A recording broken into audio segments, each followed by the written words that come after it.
Ce diaporama tourne autour de l'autonomie et de la dépendance. Alors l'autonomie, c'est la capacité de faire des choses par soi-même. Elle se décompose sous différentes formes physiques, c'est-à-dire tout ce qui concerne les actes de la vie quotidienne comme manger un repas, faire le ménage.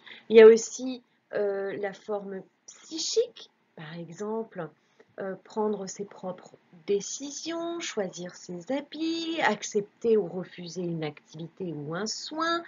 Il y a aussi la forme qu'on dit sociale, c'est les liens avec les autres, la famille, la société, le vivre ensemble. Au niveau juridique, c'est tout ce qui va concerner les droits et les devoirs de chacun des citoyens. La dépendance, eh bien, ça va être cette perte d'autonomie. Elle peut être soit partielle ou totale. Alors, quel est l'intérêt d'analyser finalement cette autonomie et cette dépendance? Eh bien, c'est pour permettre aux professionnels de terrain de repérer ce qui est préservé chez la personne et de l'aider dans les actes en essayant de peu faire à la place et d'utiliser les ressources encore restantes des personnes.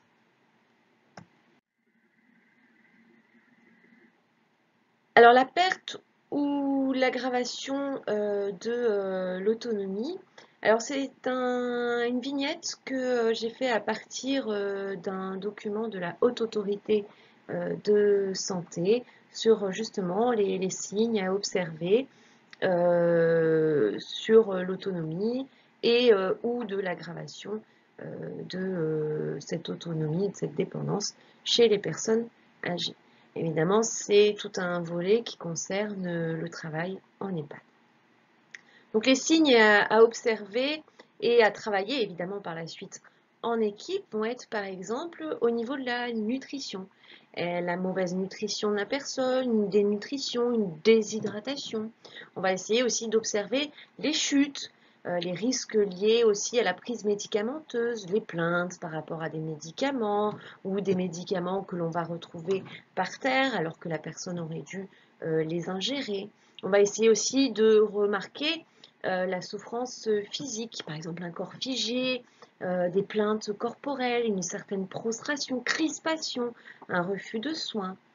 Au niveau de la souffrance psychique, on va essayer de voir s'il y a une perte de plaisir, un désinvestissement, on se laisse aller, une espèce d'angoisse, une tristesse qui peut subvenir chez ces personnes. Au niveau des troubles du comportement et des troubles cognitifs, on va essayer de voir s'il y a des modifications de la concentration, des difficultés à s'exprimer, un changement de caractère. La personne était plutôt dans un bon tempérament, puis tout d'un coup, elle en aura un autre. On va essayer d'observer aussi les problèmes au niveau des convenances sociales. Évidemment, toutes ces observations doivent être replacées dans un contexte, dans les facteurs médicaux de la personne, les habitudes de vie de celle-ci, l'environnement, les facteurs socio-psychologiques, etc., etc. En prenant compte, évidemment, ce qu'on appelle l'intégralité des modèles biopsychosociaux.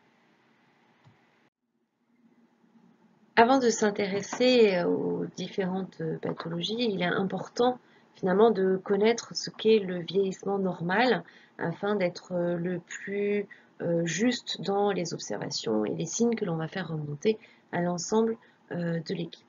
Alors l'OMS a sorti une définition de ce vieillissement normal et selon cette organisation, le vieillissement correspond à l'ensemble des processus physiologiques et psychologiques qui vont modifier la structure et les fonctions de l'organisme à partir de l'âge mûr.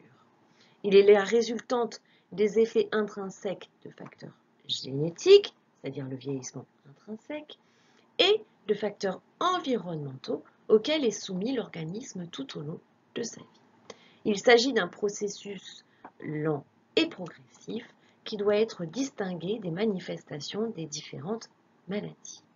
L'état de santé finalement d'une personne âgée résulte habituellement des effets du vieillissement et des effets additifs de maladies passées, c'est ce qu'on appelle les séquelles, de maladies aussi actuelles, chroniques ou aiguës. L'OMS a également recensé différents déterminants sociaux de santé qui permettent à un individu d'être plutôt dans un vieillissement normal. Cette diapositive montre les différents déterminants de santé qui ont été recensés. Évidemment, il va y avoir tous les facteurs génétiques, tout ce qui va être aussi lié à l'âge, à la constitution de son propre corps et au sexe. Ensuite, nous avons les facteurs liés au style de vie personnel. Comment est-ce que l'on va prendre les événements qui vont nous arriver. Tout ce qui concerne aussi les réseaux sociaux et communautaires sont extrêmement importants pour aller vers un vieillissement plutôt normal. Il faut aussi tenir compte des effets des facteurs environnementaux, comme par exemple l'agriculture et la production de nourriture qu'il y a autour. Si vous êtes dans une région où il y a beaucoup de pesticides ou que vous mangez beaucoup de produits transformés, et bien évidemment, vous aurez peut-être plus de risques d'avoir un vieillissement pathologique. Je dis bien peut-être plus de risques. L'éducation aussi est extrêmement important, le milieu de travail, les conditions de vie et de travail que vous avez subi toute la vie, le chômage. On parlait de l'agriculture tout à l'heure, mais c'est pareil pour les eaux ou les terres qui sont dans l'environnement de la personne, les services de santé que vous avez à côté de chez vous ou pas. On a la chance à La Réunion d'être vraiment bien lotis à ce niveau, puisque nous avons des pharmacies, des médecins, des hôpitaux assez proches de chaque domicile. Le logement aussi est très important, savoir s'il est insalubre ou pas. Et évidemment, le gros dernier déterminant social de la santé, ça va être les conditions socio-économiques, culturelles et environnementales qui entourent la personne. Donc là, on va plutôt aller sur un versant politique, écologique de la société dans laquelle il va vivre.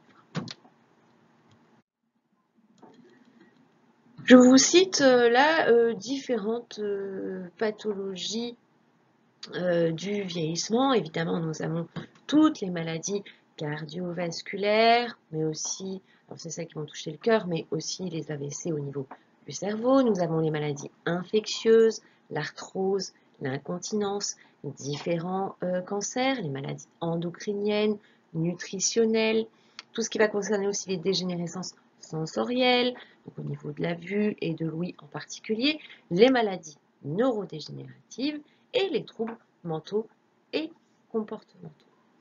Vous verrez ces différentes pathologies tout au long de votre formation. C'est la fin de ce diaporama sur l'autonomie et la dépendance.